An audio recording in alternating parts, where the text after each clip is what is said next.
Good afternoon and welcome. Testing. Good afternoon and welcome to the Special Assembly for Centerwide. My name is Vikram Patton. I am the Secretary for the Centerwide. I'm also in representation of President-elect Alan Noren, as well as Presiding Officer Christopher Roman. We're going to proceed forward with Dr. Perkins in regards to the bylaws discussion.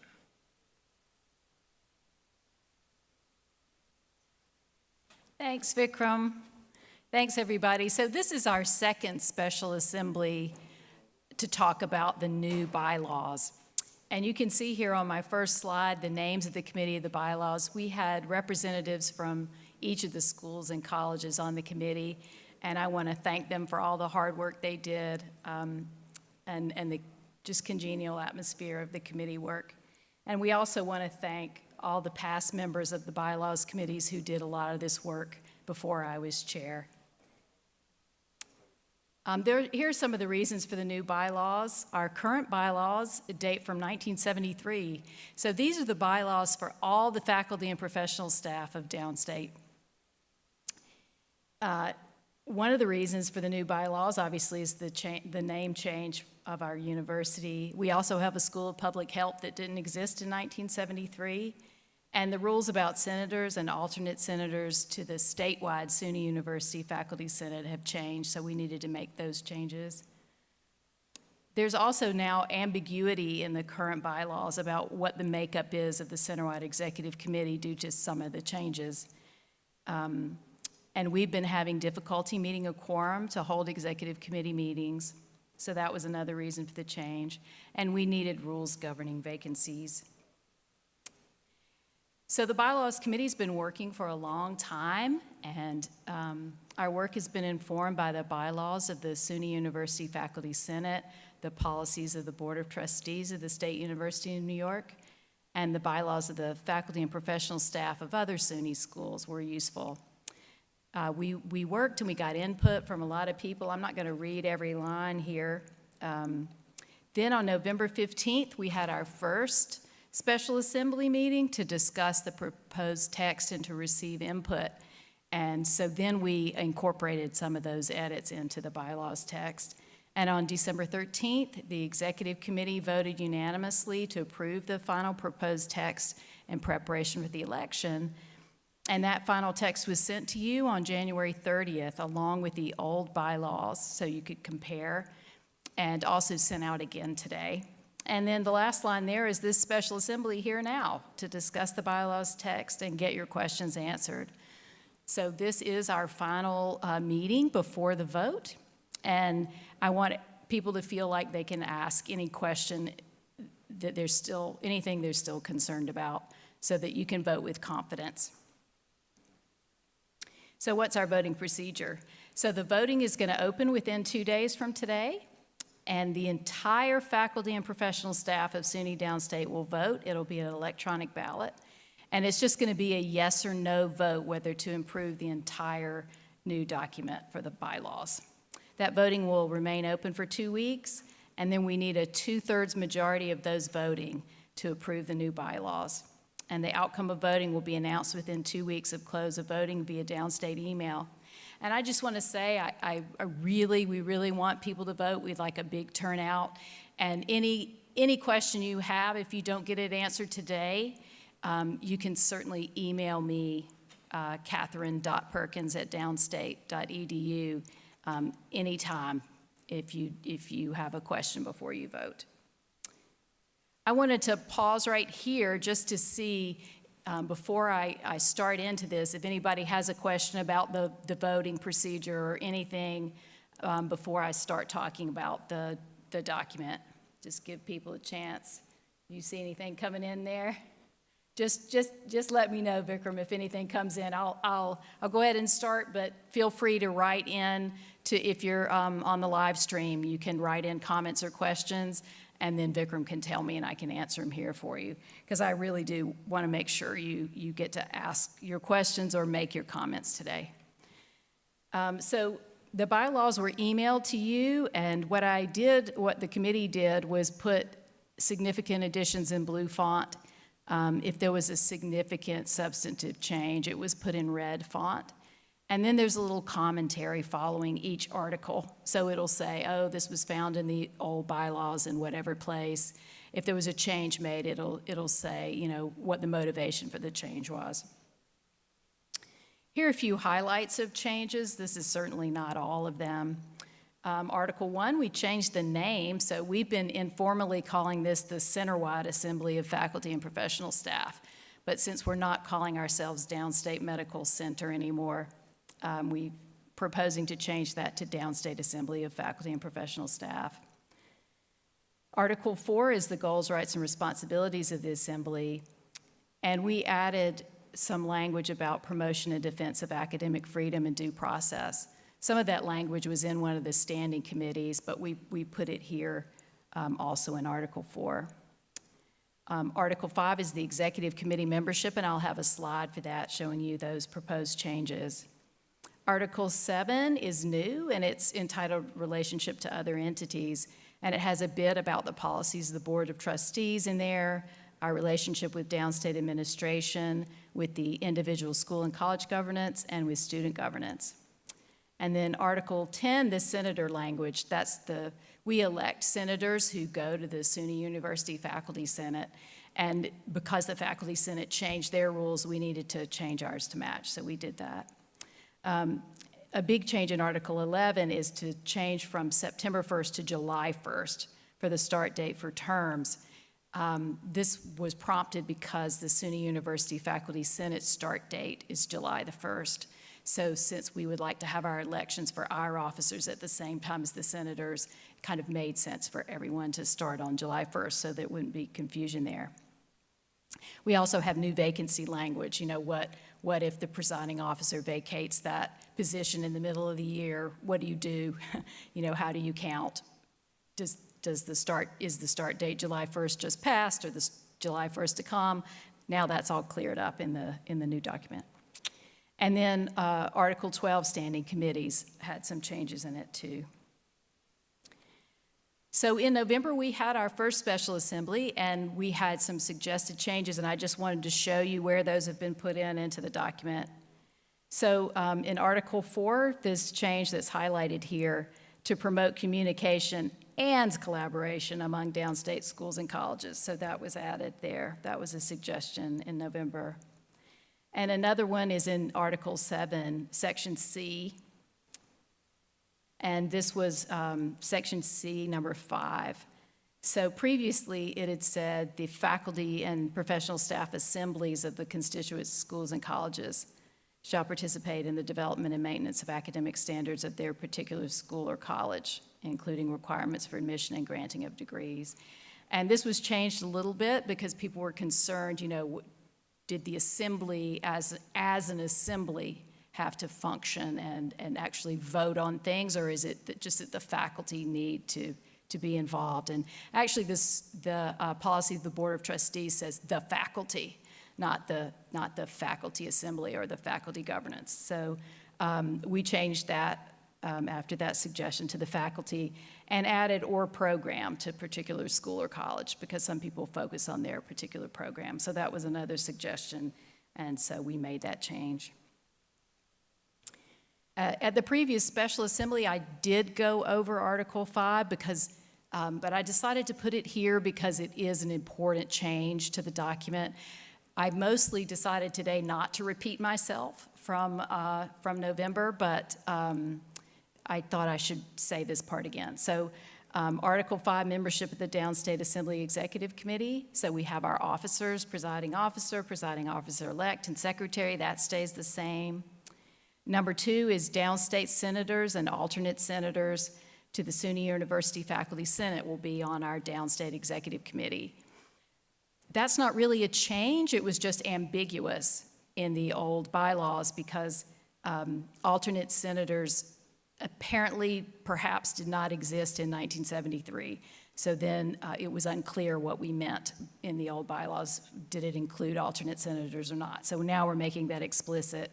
Downstate senators and alternate senators are members of the executive committee. And number 3, the presiding officer and the presiding officer-elect of the faculty and professional staff assembly of each constituent school or college. And in the old bylaws, the way they were written, it turned out that people were sending the presiding officer and presiding officer-elect, but it's made clear here. Number 4, additional representatives from the constituent schools and colleges based on size, and I have that explained on the next slide. Number 5, the president of SUNY Downstate shall be a non-voting member. And number 6, a student representative, one non-voting student representative from the University Council. That's the Downstate Student Council. And we have been doing that, and the students actually have already put that in their bylaws. And 7, the parliamentarian. So there's language, if the parliamentarian is already a member of the committee in another way, then the parliamentarian will remain a voting member. If the parliamentarian is not a member in another way, then the parliamentarian won't be there, but will be a non-voting member. So that language is in the document. Okay, so I wanted to explain that number 4, additional representatives based on size.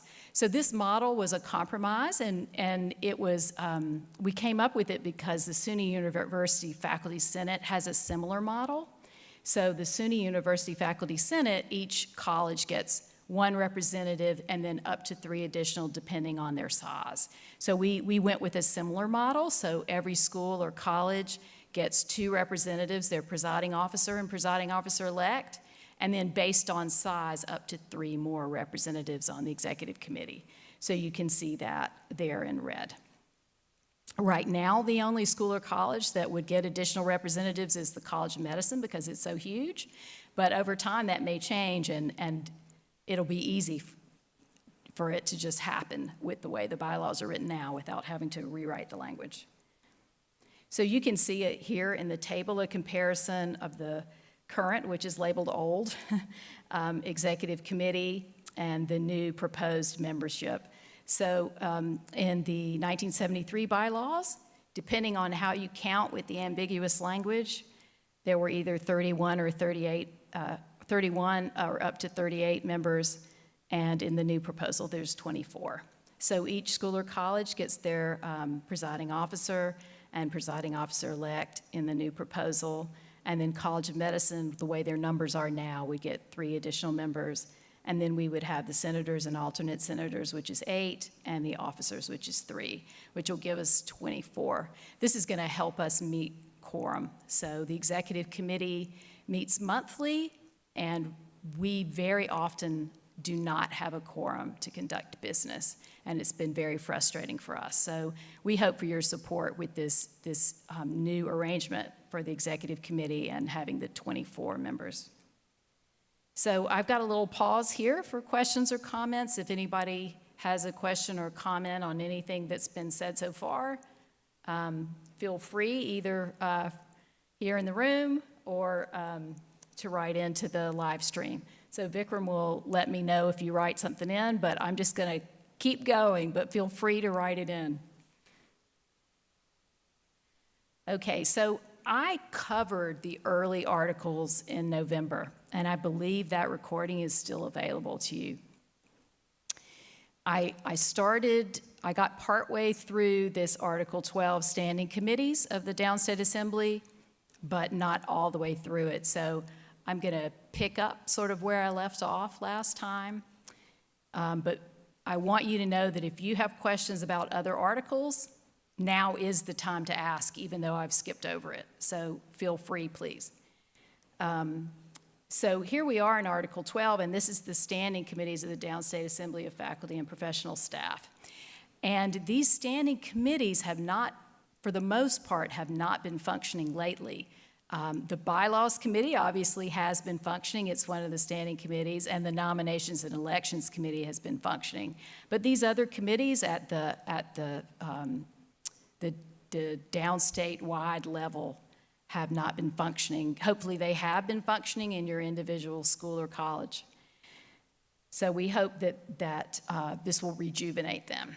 So we have these names here: the Committee of Educational Policy and Curriculum, the Committee of Research, Resources, Planning, and Budget, the Committee of Faculty and Professional Staff Personnel Policies, the Committee of Nominations and Elections, the Committee of Bylaws, and the last one there used to be the Committee of Library, And the executive committee suggested that we expand that to the Committee of Library, Educational Technology, and Simulation Center. So Article A talked about membership, and here comes Chris. Here comes our presiding officer, Chris Roman. Do you want to sit on the stage or down there, Chris? He was teaching, so he's here now. So last time I did get through number 1, which was membership. So here we are on number 2, procedure. So each member of a standing committee present shall be entitled to 1 vote at meetings of the committee.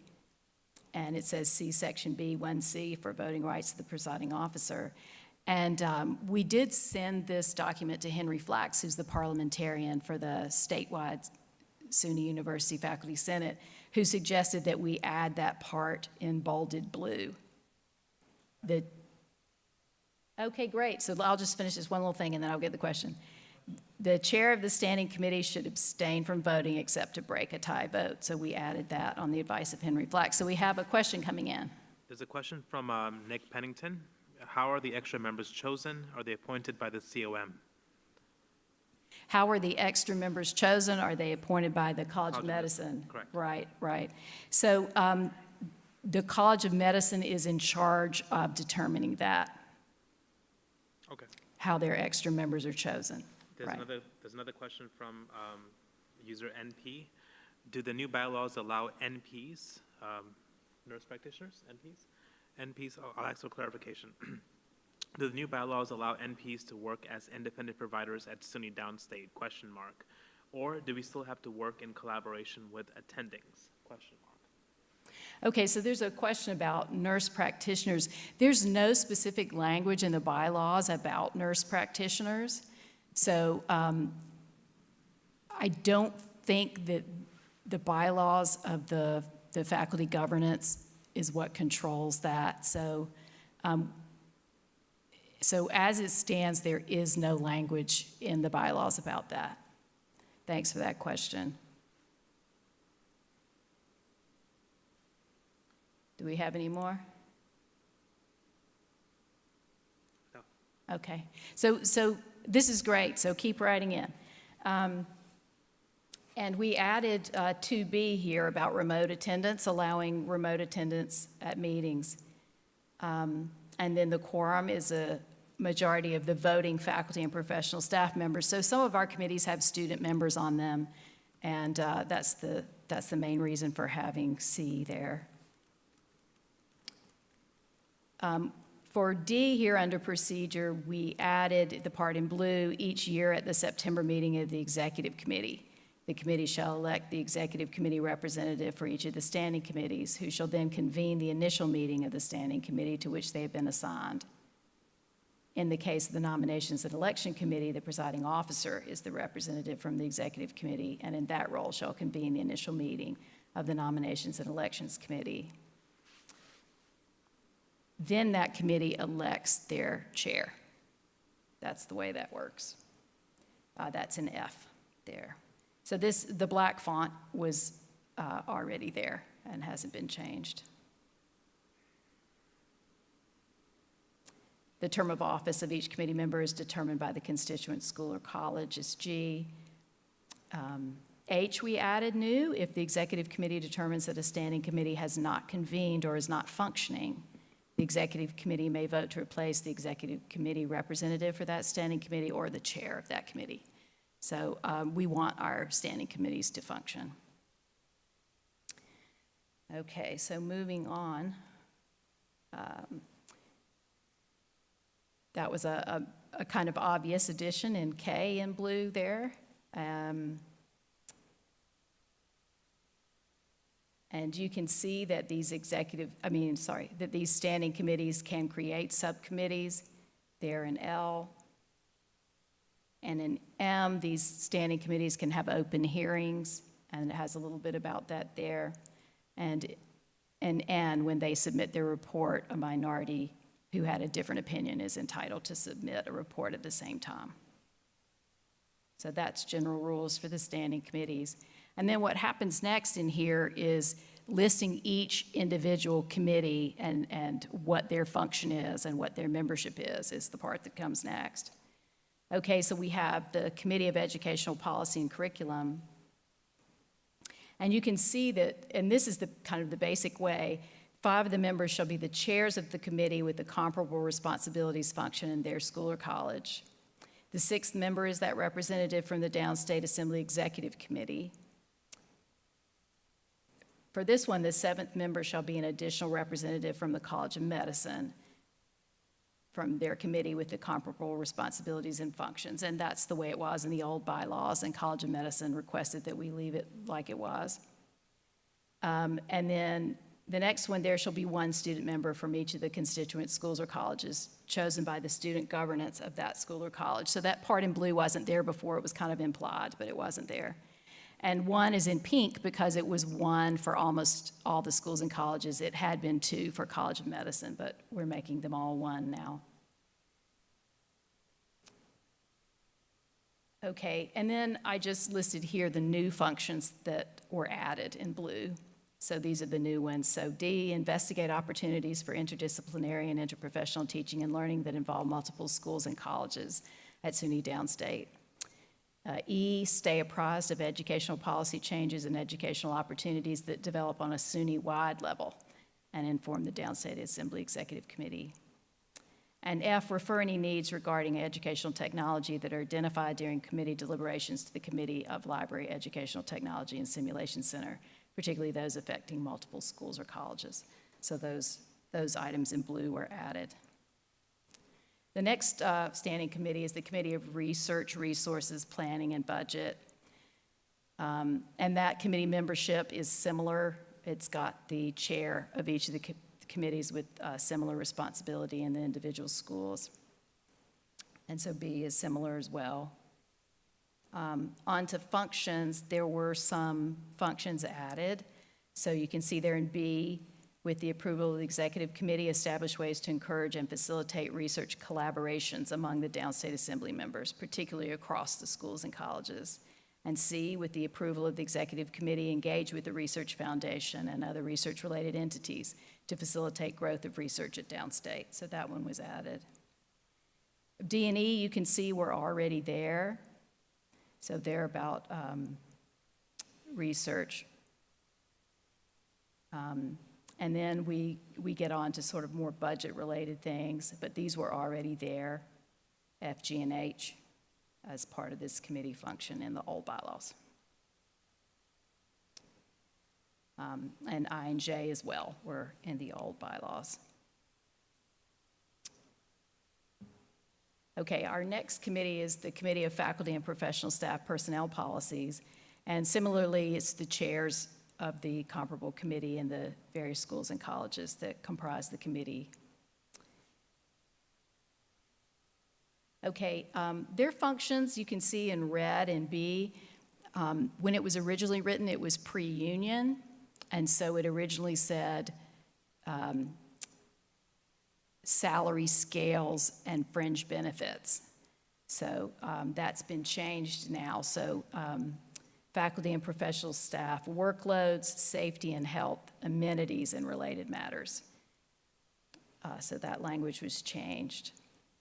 And then in D, you can see that this committee should be available to assist the comparable committees in the constituent schools and colleges in setting standards for academic and professional qualifications of the faculty and professional staff and in formulating procedures for promotion and tenure. So that was changed so that the committee is helping the individual schools and colleges, not writing them themselves. Okay, and these functions here were already there, but they're worth saying. Determine standards which will develop and maintain an atmosphere of academic freedom, commitment to academic inquiry, and respect for academic rights of others, so that's important. Develop with administration authorities a mechanism to prevent and review breaches of the institutional obligation to protect academic freedom, including freedom to teach. So those are important to realize that those are there. lost something. Oh, I also wanted to point out on this page, C, that we have make recommendations for the preparation and publication of a SUNY Downstate Faculty Handbook in accordance with Article 9, Title A, Part 3 of the Policies of the Board of Trustees.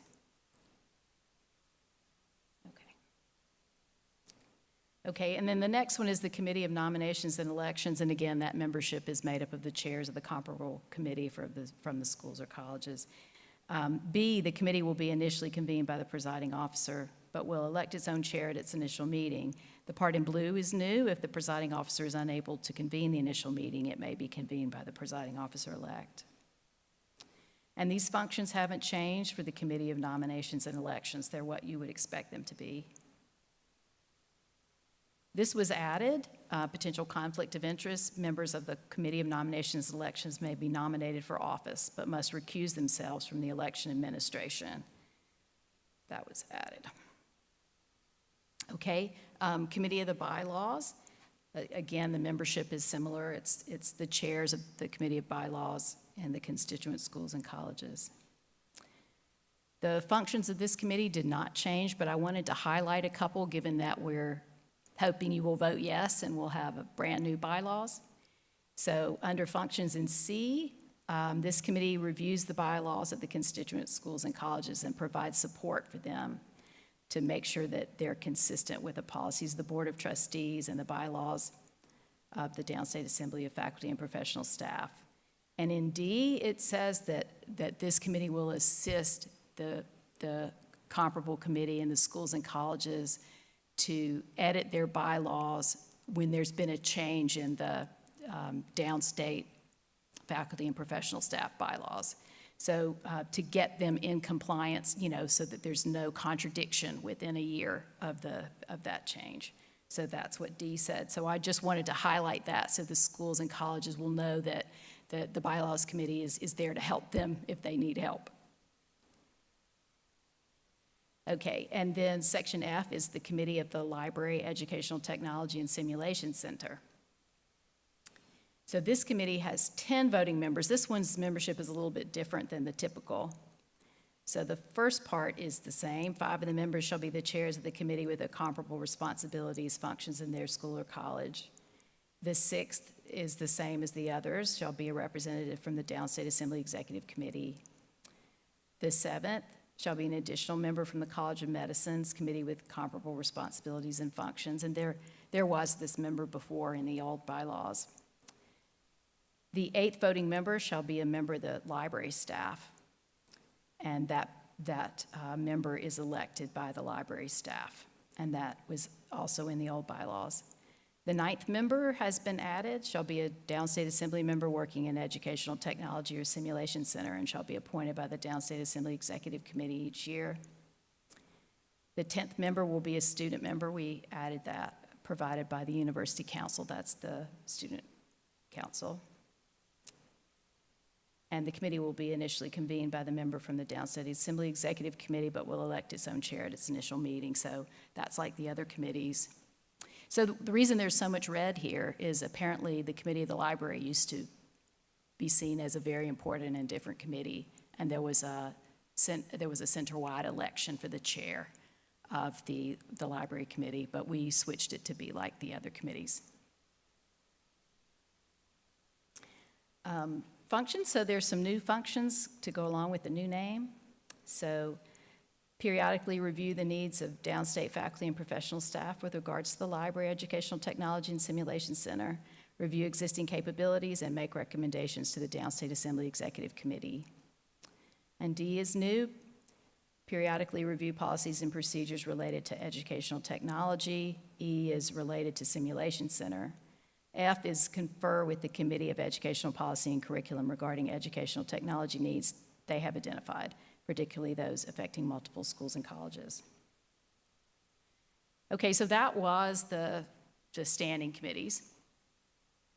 This Article 14 is the standing committees in the individual schools and colleges. So the idea is that each of the schools and colleges has standing committees that match in name to the standing committees of the overall Downstate Assembly.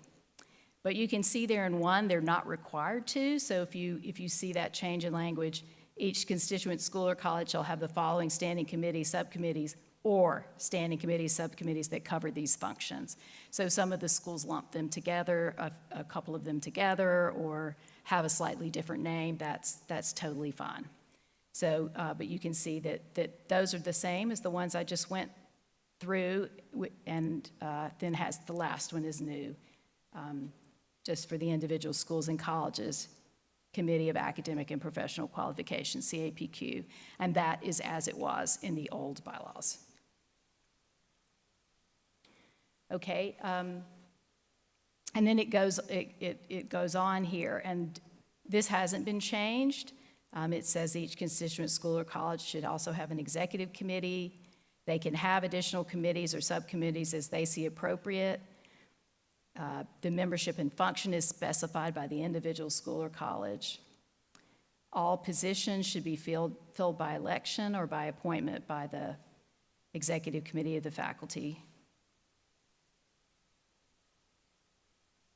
And it tells you in 6 that all of the voting members in that school or college should be eligible to be on one of these committees, with the exception of CAPQ, which might have special rules. And then 7 says that as the constituent schools or colleges are composed of several identifiable divisions or disciplines or programs, they should strive to have representation across those divisions, disciplines, or programs on their standing committees. So pause again for questions or comments on standing committees, or any other questions or comments. Okay, just let me know. You can type them in and Vikram will tell me. Okay, the last article is amendments to these bylaws.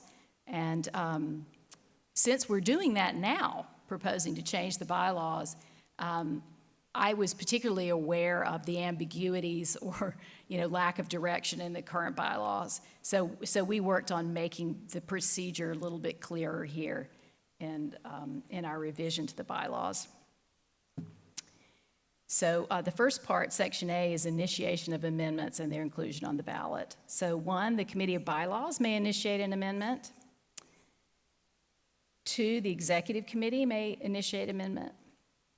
3, for the amendments initiated by method 1 or 2 above, a majority vote of the Executive Committee of the Downstate Assembly of Faculty and Professional Staff is sufficient for inclusion of the amendment on the ballot. However, the Executive Committee may decide, with the majority vote, to edit the language of the amendment or to withdraw the amendment after discussion of the proposed amendment at a meeting of the Downstate Assembly of Faculty and Professional Staff. 4, proposals to amend these bylaws may be written, so this is another way. Proposals to amend these bylaws may be made on the written petition of 25 voting members of the Downstate Assembly of Faculty and Professional Staff. And then moving towards the end, after discussion, the Downstate Assembly of Faculty and Professional Staff will vote at the assembly meeting whether to include the proposed amendment on the ballot. A majority vote is sufficient for inclusion of the amendment on the ballot. Section B, method of voting on amendments. Amendments approved to be included on the ballot by the Executive Committee or the Downstate Assembly of Faculty and Professional Staff shall appear on the ballot at the next regular election or at a special election occurring prior to the next regular election. 2, the text of the final proposed amendment, and when appropriate, the text of the existing bylaws language it seeks to supersede, shall be sent to the voting members of the Assembly. The text may be included on the ballot or accompanying the ballot, and or may be sent out prior to the dissemination of the ballot.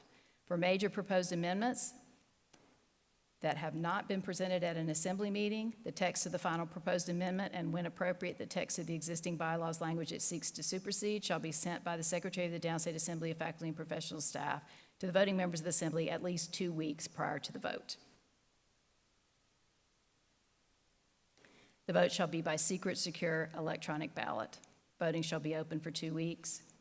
The Committee of Nominations and Elections shall verify the results. It used to talk about counting. Shall verify the results of the vote and then ensure that the outcome is transmitted via downstate email. It used to be bulletin boards to all voting members of the Downstate Assembly of Faculty and Professional Staff within 2 weeks of the close of voting. So if we vote yes, then number 4 comes into effect immediately. The results transmitted shall include the total number of voters, whether each amendment on the ballot passed, and the number of votes for and against each amendment. These bylaws may be amended by approval of 2/3 of the votes cast. That's kept the same. The text of past amendments is then transmitted to these people, the Board of Trustees, the Chancellor, the SUNY University Faculty Senate, and the President of SUNY Downstate. An amendment to these bylaws shall go into effect immediately upon its adoption unless the motion to adopt specifies a time for its going into effect or the Downstate Assembly of Faculty and Professional Staff has previously adopted a motion to that effect. So that is the last of the articles, and we have time for questions or comments. I also have extra slides here in case someone has a question or comment about one of the earlier articles that I talked about in November. So don't hesitate to ask. So, we have Mike here in the room if you have a question, and Vikram's monitoring the comment box on the live stream. So we'll give you a little bit of time here just to see if any questions come in.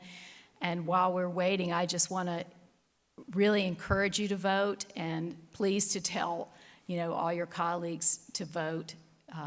We'll feel a lot better about instituting new bylaws if we had a large number of people vote. So again, can you come down and ask a question in the mic? Yeah, it would be good. Thanks, Yvonne.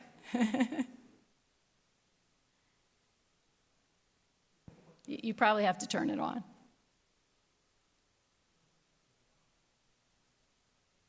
There's a little slide thing to turn it on. Oh, there. Hello? Okay. So it's a simple question. So the voting is within 2 days.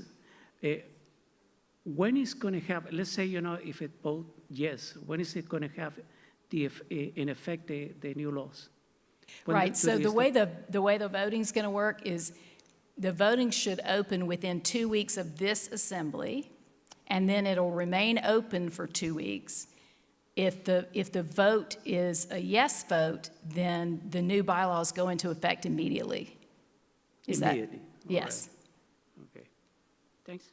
Okay, thanks, Yvonne. Has anything come in there, Vikram? No.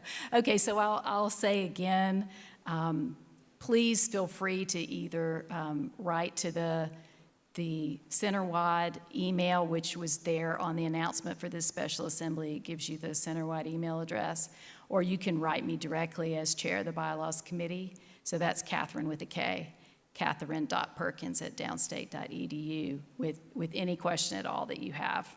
And I thank you so much for participating. This is important. Yes, we got a question coming in. What happens if anyone in SUNY admin or other than the Board of Trustees disapproves the new bylaws? Okay, so that's actually a good question. So the question was, what happens, so say we vote yes, what happens if administration disapproves or the chancellor or the Board of Trustees or someone disapproves of the bylaws? That's a very good question. We're going to have to dig into the policies of the Board of Trustees to try to find that answer. So I actually do not know that answer. I don't think I'm not expecting that to happen because there's no big change here. We were really careful to make sure what we wrote agreed with the policies of the Board of Trustees of the State University of New York and the SUNY University Faculty Senate. So I would be very surprised if that happened. Anything else over there? Okay, so I thank you very much, and look for that vote appearing in your mailbox, and please do vote. Thank you, everybody. You want to close this, Chris?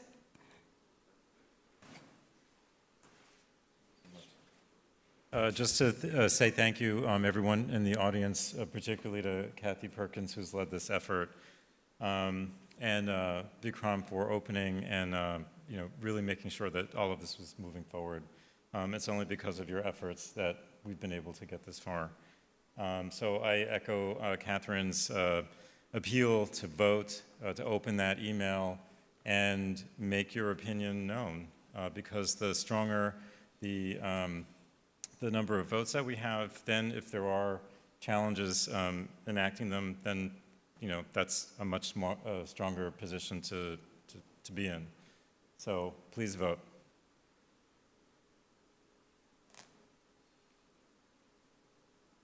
I think with that, a motion to end? Yes? Yes? Thank you, everybody.